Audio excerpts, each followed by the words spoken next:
விநாயகன் 72 மாண்புமிகு உறுப்பினர் கே செல்வராஜ் மாண்புமிகு சட்டத்துறை அமைச்சர் அவர்கள். மாண்புமிகு பேரவைத் தலைவர் அவர்களே, திருப்பூரிலே புதிதாக அரசு சட்டக்கல்லூரி அமைக்கின்ற செயற்குறிப்பு அரசின் பரிசீலனையில் உள்ளது என்று சொன்னாலும் நிதிநிலைக்கேற்ப மாண்புமிகு முதலமைச்சருடைய கவனத்துக்கு கொண்டு சென்று அதற்கு பிறகு முடிவெடுக்கப்படும்.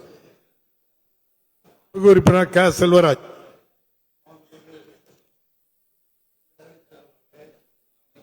திருப்பூரில் புதிதாக சட்டக்கல்லூரி அமைக்க அரசின் நிதிநிலைக்கு ஏற்ப பரிசீலனை செய்யப்படும் என்று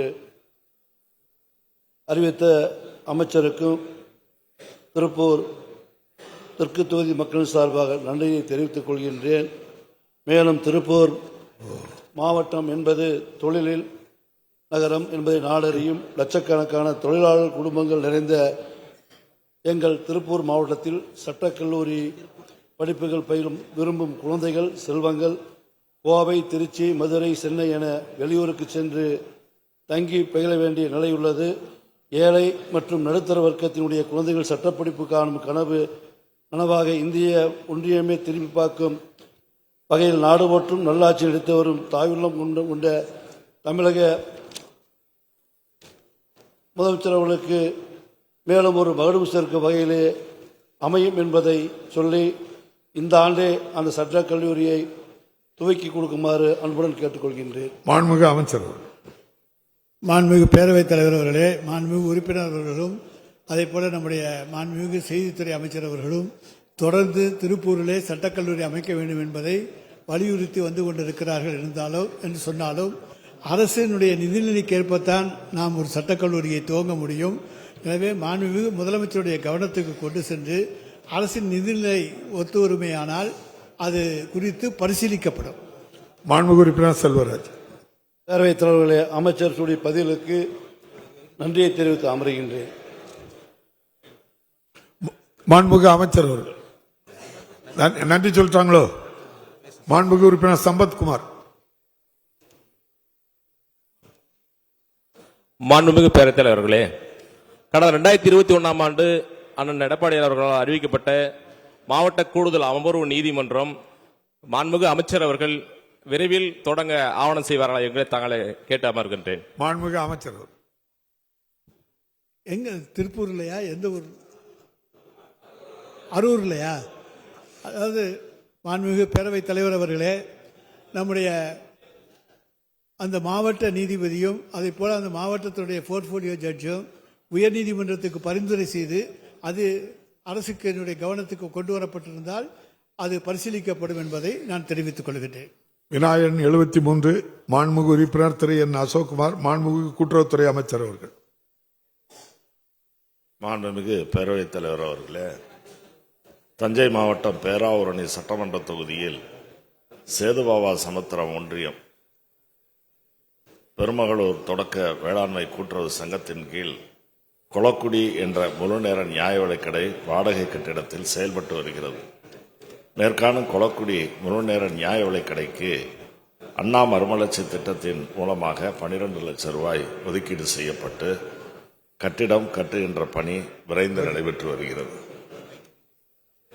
மாண்புமிகு உறுப்பினர் அசோக்குமார். அமைச்சர் அவர்களுக்கு மாண்புமிகு பேரவைத் தலைவர் அவர்களே, மாண்புமிகு அமைச்சர் அவர்களுக்கு எனது மனமார்ந்த நன்றியை தெரிவித்துக் கொள்கின்றேன். அதுபோல பேராவூரணி தொகுதியில் கிட்டத்தட்ட 25 கட்டிடங்கள் பேராவூரணி பேரூராட்சி, பேராவூரணி சேதுவா சத்திரம், திருவோணம், பட்டுக்கோட்டை ஒன்றியங்களில் 25 கட்டிடங்கள் தேவைப்படுகிறது. தயவு கூர்ந்து அந்த கட்டிடங்களை கட்டுவதற்கு நிதி தருமாறு அன்புடன் கேட்டு அமர்கின்றேன். மாண்புமிகு அமைச்சர். மாண்புமிகு பேரவைத் தலைவர் அவர்களே, கொளக்குடி ஊராட்சியை பொறுத்தவரையில் இந்த கட்டிடம் இப்பொழுது அவருக்கு கிடைப்பதற்கு வாய்ப்பு இருக்கிறது. கேள்வி சுற்றோட்ட நிலையிலேயே அதற்கான விடையும் கிடைத்திருக்கிறது. அதே போல இப்பொழுது 25 கடைகள் என்று கோரிக்கை வைத்திருக்கிறார்கள். அதுவும் வெகு விரைவிலே பரிசீலித்து நிறைவேற்றப்படும் என்பதை தெரிவித்துக் கொள்கிறேன். பொதுவாக மாண்புமிகு முதல்வர் அவர்கள் தலைமையிலான இந்த அரசு பொறுப்பேற்ற பிறகு தமிழ்நாட்டில் இருக்கக்கூடிய 34,902 நியாய விலைக் கடைகளில் தனியார் மற்றும் வாடகை கட்டிடங்களில் செயல்படுவது 6,215 நியாய விலைக் கடைகள் இருக்கு. அதில் 2545 கடைகள் இப்பொழுது சொந்த கட்டிடத்தில் இயங்குவதற்கு புதிதாக கட்டிடப் பணிகள் நடைபெற்று வருகிறது. மீதமுள்ள கடைகளும் வெகு விரைவில் சொந்த கட்டிடங்களாக கட்டுவதற்கு துறை ரீதியாக முழுமையான நடவடிக்கைகள் மேற்கொள்ளப்பட்டு வருகிறது என்பதையும், ஆகவே இதுபோன்று சொந்த கட்டிடம் இல்லாத நியாய விலைக் கடைகளையும் கண்டறிந்து அவற்றுக்கு அனைத்துக்கும் தீர்வு காண்பதற்கு முதலமைச்சர் அவர்கள் அறிவுறுத்தி இருக்கிறார்கள். நிச்சயமாக அது நிறைவேற்றி தரப்படும். மாண்புமிகு உறுப்பினர் அசோக்குமார். மாண்புமிகு பேரவைத் தலைவர் அவர்களே, அமைச்சர் அவர்களுக்கு மீண்டும் நன்றியை தெரிவித்துக் கொண்டு, பேராவூரணி பகுதியில் நிறைய அங்காடிகள் பிரிக்கப்பட வேண்டியிருக்கிறது.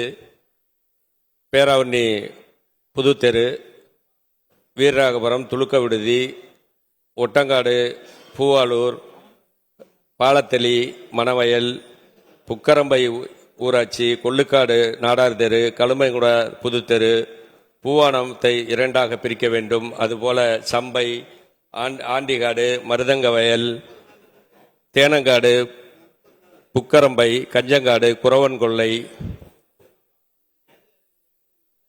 கொள்ளுக்காடை 2ஆக பிரிக்க வேண்டும். வீரியங்கோட்டையில் உள்ள 1000 காடுகளை பிரித்து முடச்சிக்காட்டிற்கு தனியாக ஒரு அங்காடி தர வேண்டும் என்று அன்புடன் கேட்டுக்கொள்கின்றேன். அதே போல கட்டப்படும் கட்டிடங்களுக்கு சமயத்தில் அளவு குறைவாக இருக்கிறது.